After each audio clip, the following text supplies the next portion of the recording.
J'ai l'impression que le président avait déjà un peu son avis. Il a été retourné par un argument. Vincent, président du LUC, pardonnez-moi. Non, mais oui, j'avais déjà mon avis. Non, il n'a pas vraiment changé, mais j'ai trouvé les arguments intéressants. Je pense que Raphaël Varane est victime de sa propre fragilité avant tout. C'est-à-dire que c'est déjà miraculeux qu'il ait pu jouer au très haut niveau jusqu'à l'âge de 31 ans, avec un genou en moins depuis l'âge de 20 ans ou quasiment. Il a fallu qu'il compense cette douleur et ces problèmes toute sa carrière. Il y arrivait à les compenser de manière magnifique, mais sa retraite à 31 ans, c'est le reflet de sa fragilité, pas des cadences infernales. D'autant que le paradoxe de cette époque de cadence infernale, c'est que les carrières n'ont jamais été aussi longues. Donc c'est pas, je veux dire, voilà, c'est pas un problème de durée, c'est un problème de blessure malheureusement. Raphaël Varane vient au secours des cadences infernales de Pia et de Philippe Sansfourche. Raphaël Varane en Ouest France, on est le 6 juin 2021, on est juste avant l'Euro, et il nous dit ceci: les joueurs internationaux, c'est simple, ils jouent tout le temps.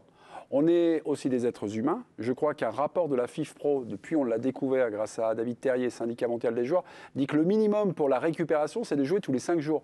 Nous, on enchaîne tous les 3 jours à 22h, puis à midi après. Sur le court terme, on peut faire le dos rond, hein, mais à long terme, c'est juste impossible. Nous, on veut que le football reste attrayant, avec du spectacle, de l'intensité. Si l'on veut intéresser les gens, redynamiser le football, il faut du spectacle, ce qui leur a manqué parfois durant le Covid. Et pour ça, il faut penser à la santé physique et mentale des joueurs. Joueurs fragiles, mais fragilisés également par ce rythme. Enfin, j'essaie de vous... Non, mais là, ce que dit Raphaël Varane, c'est-à-dire que ça témoigne d'un joueur qui est conscient des problèmes de sa profession et qui est intelligent et qui sait très bien le formaliser. Mais ça ne veut pas dire qu'il parle de lui à ce moment-là, pas spécialement. Lui, il a plus parlé d'ailleurs des problèmes de commotion qu'il a pu avoir donc, au niveau du jeu de tête, au niveau des 2 avril dernier, on a la une d'ailleurs. Mais c'est pas franchement la répétition des matchs, c'est une fragilité et puis, voilà, il était comme ça et il termine, comme l'a dit Vincent, très tôt une carrière que d'autres terminent beaucoup, beaucoup plus tard. C'est quand même une densité à très haut niveau, je le répète, pendant 14 ans. C'est-à-dire qu'il a fait une saison à Lens et ensuite il a été plongé dans le grand bain du Real. Oui, quand on joue il faisait 25 matchs de Liga mais par quand saison. Tu joues en Liga, chaque match... Non, pas chaque match, justement. Non, pas chaque match. Quand tu joues au Real, c'est pas chaque match. Mais quand tu es le Real... T'as la moitié des matchs où tu joues en fumant la pipe quand même au Real. Surtout quand tu joues derrière. Des saisons pleines, Varane. Il en a très peu fait des saisons pleines. Encore une fois, j'insiste sur ce que lui a souligné, c'est-à-dire...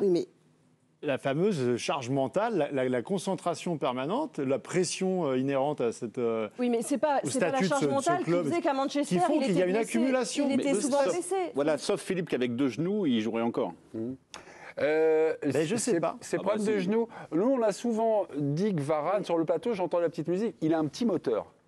Est-ce que physiquement, alors c'est juste le genou en 2013... Moi, je suis pas d'accord. Je pense que quand tu te fais opérer d'un ménisque externe, en plus, c'était le plus compliqué, qui fait que tu gardes une fragilité sur un appui au poste de défenseur central, il était très rapide, il était encore une fois très grand, enfin grand, 1m91. Et fin, et très fin. Physiquement, il avait naturellement ce corps très longiligne comme ça. Tu peux avoir une fragilité du genou. À 20 ans, de te faire quasiment enlever tout le ménisque externe d'un genou, effectivement, ce que dit Vincent, c'est fort qu'il ait réussi d'avoir la carrière qu'il a réussi à avoir derrière, avec, j'imagine, enfin je pense, un très bon staff médical en club, en sélection, partout, accompagné par des grands professionnels. Lui-même, il devait être extrêmement attentif à sa santé, à sa récupération.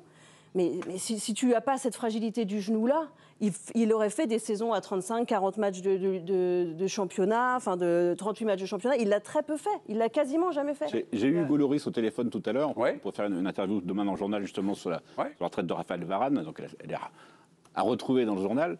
Mais juste sur ce plan-là, il était admiratif justement du temps que Varane passait tout le temps pour en soins avant, en prévention, en musculation, etc. Et il disait que ça lui a demandé un temps, mais une énergie et des efforts, mais quotidiens, tout le temps. Et il était vraiment admiratif qu'il ait su durer aussi longtemps avec tous ces problèmes. Donc ça accrédite la thèse de la fragilité.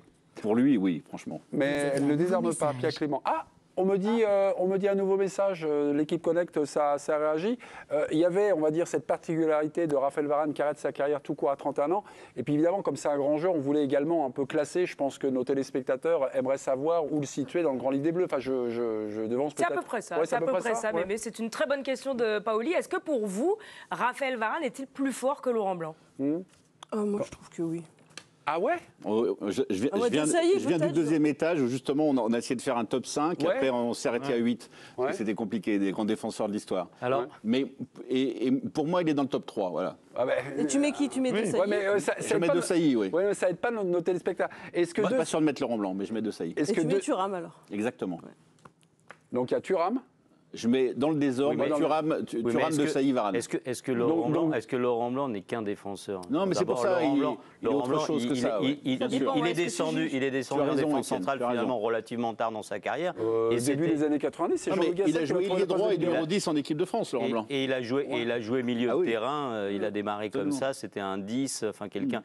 Et moi, je trouve que Laurent Blanc, pour moi, au niveau des émotions que je peux avoir comme spectateur, téléspectateur, pour moi, c'est au-dessus de Varane, parce que c'est un joueur qui a... Oui, mais non. Alors, Varane, il est champion. La carrière est moins pleine. Parce que là, on parle... Attends. Là, on est en train de parler de plaisir, on est en train de parler de vision qu'on a d'un joueur. C'est le grand livre des Bleus. Mettre deux palmarès l'un à côté de l'autre. C'est que l'équipe de France ou c'est l'ensemble? Non, je reprécise, on va dire c'est le grand livre des Bleus.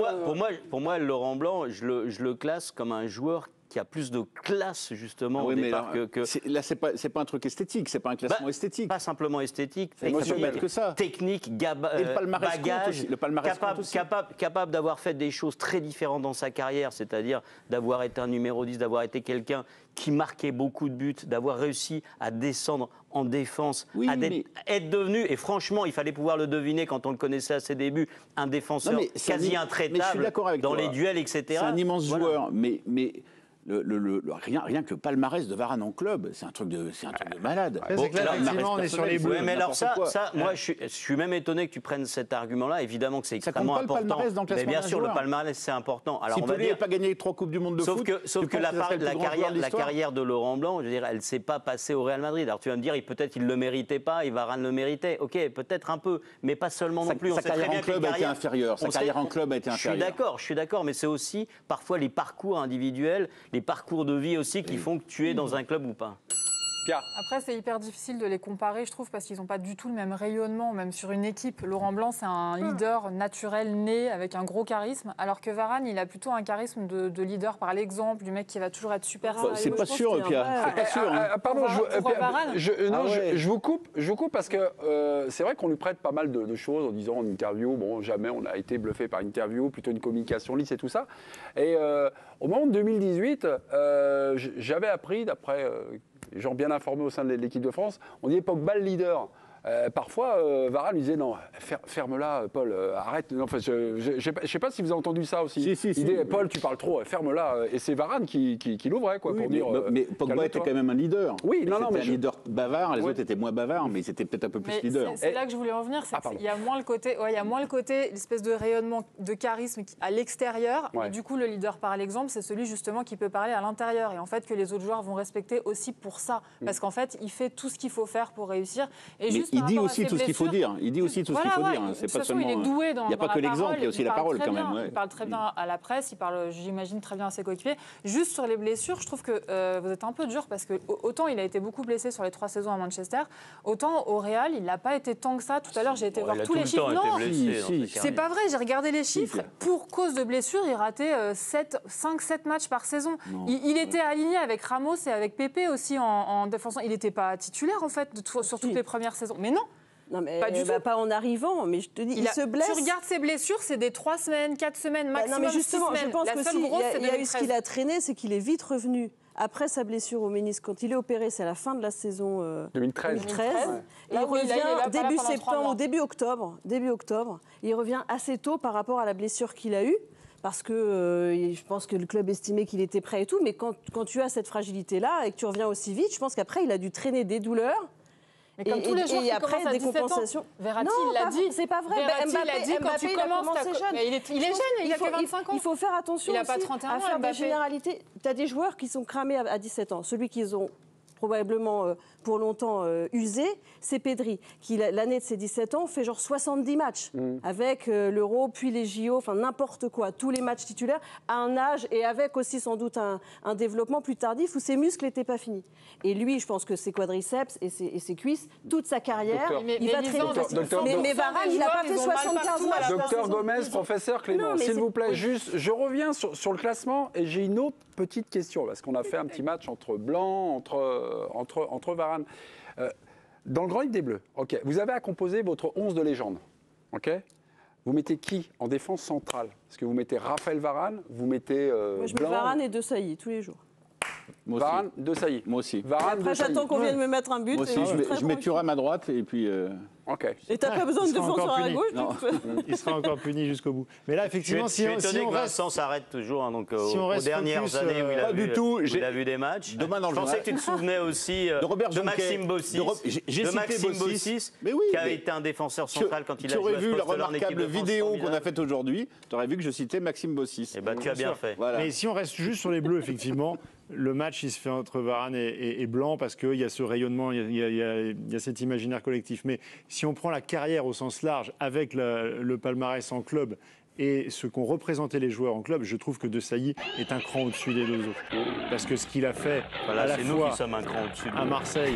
Deux crans au-dessus. Et... Oui, mais ça vaut pas de mal. Contre et à Milan, 38. Non, Philippe, s'il vous plaît.